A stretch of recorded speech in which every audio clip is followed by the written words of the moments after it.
به خدا بله بگو. بعضی افراد فکر می‌کنند اگر بخواهند از دستورات خدا پیروی کنند، زندگیشان کسل کننده خواهد شد. نگران این هستند که دیگر نتوانند خوشی کنند، ولی این حقیقت ندارد.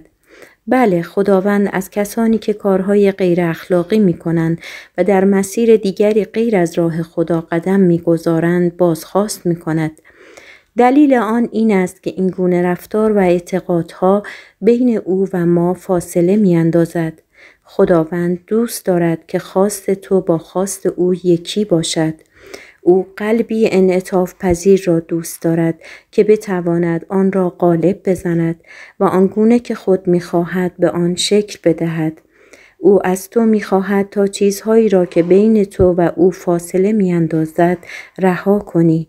آزادانه زندگی کردن مستلزم رها کردن متعلقات و اعتماد به خدا در هر زمینه است. این آزادی واقعی است. عزیزم، فقط به خدا و دستورهای او بله بگو. زندگی که مورد رضایت خداوند باشد کسل کننده نمی شود. در حقیقت یک ماجراجویی فوق‌العاده است. صبح بخیر خداوند.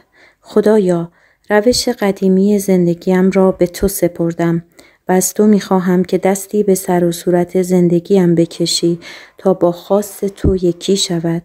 لطفاً کمکم کن تا با آرامش و به تدریج این تغییر را انجام دهم.